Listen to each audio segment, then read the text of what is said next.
വളരെ പ്രധാനപ്പെട്ട ഒരു വിധി ഇന്ന് NIA കോടതി കൊച്ചിയിൽ നിന്ന് വന്നിട്ടുണ്ട്. കേരളത്തിൽ ചാവേർ ആക്രമണത്തിന് പദ്ധതിയിട്ട IS ഭീകരനായ റിയാസ് അബൂബക്കർ കുറ്റക്കാരനാണെന്ന കണ്ടെത്തലാണ് NIA കോടതി നടത്തിയിരിക്കുന്നത്.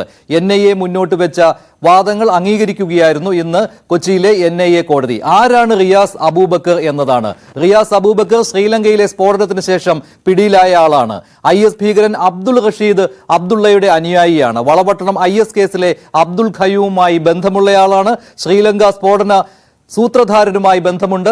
ഇതാണ് റിയാസ് അബൂബക്കർ. ഈ റിയാസ് അബൂബക്കറിനെയാണ് കുറ്റക്കാരനാണെന്ന് NIA കോടതി കണ്ടെത്തിയിരിക്കുന്നത്. കേരളത്തിൽ ചാവേർ ആക്രമണത്തിന് പദ്ധതിയിടുകയായിരുന്നു റിയാസ് അബൂബക്കർ. 2019 അറസ്റ്റിലായത്. ഈ കേസിന്റെ കൂടുതൽ വിവരങ്ങളുമായി ചേരുന്നു കൊച്ചിയിൽ നിന്ന് നവമി, എന്താണ് NIA കോടതിയുടെ ഇപ്പോഴത്തെ കണ്ടെത്തൽ? NIAയുടെ വാദങ്ങൾ പ്രധാനമായിട്ടും കേരളത്തിൽ ഒരു ചാവേർ ആക്രമണത്തിന് പദ്ധതിയിട്ട ആളാണ് റിയാസ് അബൂബക്കർ. ഇതിനായി ഈ റിയാസ് അബൂബക്കർ എന്ന വ്യക്തി ശ്രീലങ്കൻ സ്ഫോടന കേസിലെ സൂത്രധാരന്റെ വീഡിയോ ദൃശ്യങ്ങൾ പ്രചരിപ്പിച്ചു. അതുവഴി ഈ IS റിക്രൂട്ട്മെന്റ് നടത്തി. ഇങ്ങനെ ഒട്ടേറെ വാദങ്ങൾ ഉണ്ടായിരുന്നല്ലോ NIAയുടെ.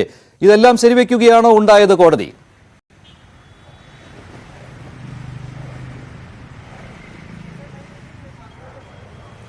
തീർച്ചയായും മഞ്ജുഷ്, വളരെ നീണ്ട ഒരു വാദപ്രതിവാദങ്ങൾക്കൊടുവിലാണ് പ്രതി കുറ്റക്കാരനാണെന്ന് NIA കോടതി ഇന്ന് ശരിവെച്ചിരിക്കുന്നത്. ഈ ശിക്ഷയിന്മേലുള്ള വാദം നാളെ ഉണ്ടാകും. അതിനുശേഷമായിരിക്കും വിധി എന്തായിരിക്കുമെന്നുള്ളൊരു പ്രഖ്യാപനം ഉണ്ടാകുക. എന്തായാലും ഈ കേസിൽ ഏക പ്രതിയാണ് റിയാസ് അബൂബക്കർ എന്തായാലും പ്രതിയാണെന്ന് കോടതി കണ്ടെത്തുകയും ചെയ്തിട്ടുണ്ട്.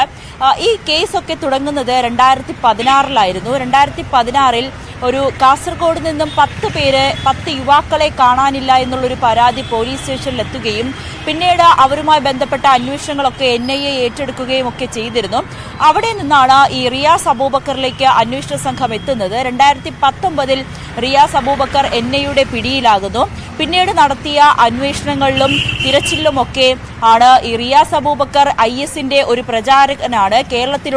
കേരളത്തിൽ ഇയാൾ പ്രചാരണങ്ങൾ നടത്തുന്നുണ്ട്. അതോടൊപ്പം തന്നെ ഈ ചാവേറാകാനും തയ്യാറായിരുന്ന ഒരു വ്യക്തിയാണ്. കേരളത്തിൽ കൊച്ചിയിലടക്കം പല വിനോദസഞ്ചാര കേന്ദ്രങ്ങളിൽ ബോംബ് വയ്ക്കുന്നതിനും കേരളത്തിൽ ഒരു ഭീകര അന്തരീക്ഷം സൃഷ്ടിക്കുന്നതിനുമൊക്കെ നേതൃത്വം നൽകാനൊക്കെ തീരുമാനിച്ച ഒരു വ്യക്തിയായിരുന്നു റിയാസ് അബൂബക്കർ എന്ന ഞെട്ടിപ്പിക്കുന്ന വിവരങ്ങൾ NIA പുറത്തുവിടുന്നു. പിന്നീട് ആ സമയത്ത് തന്നെ റിയാസിന്റെ അറസ്റ്റ് ഉൾപ്പെടെയുള്ളവ രേഖപ്പെടുത്തുകയും ഏകദേശം 5 വർഷത്തോളമായി റിയാസ് ജയിലിൽ തന്നെയാണ്. എന്തായാലും പ്രധാനപ്പെട്ട 2 UAPA പ്രകാരമുള്ള 38, 39 വകുപ്പുകളാണ് റിയാസിനെതിരെ ചുമത്തിയിരിക്കുന്നത്. ഇത് രണ്ടും തെളിഞ്ഞിട്ടുണ്ട്.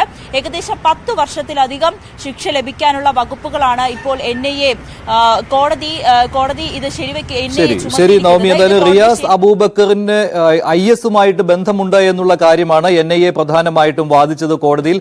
റിയാസ് അബൂബക്കറിന്റെ ബന്ധങ്ങൾ NIA ചൂണ്ടിക്കാണിച്ചിരുന്നു. അത് ഒരിക്കൽ കൂടി നോക്കാം.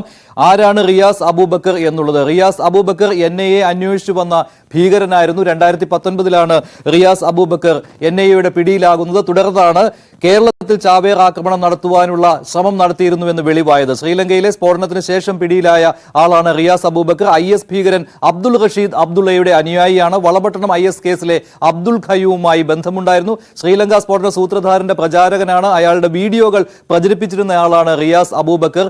അതിനുശേഷം ഈ കാസർഗോഡ് നിന്നുള്ള IS റിക്രൂട്ട്മെന്റിൽ പങ്കാളിയാവുകയായിരുന്നു റിയാസ് അബൂബക്കർ.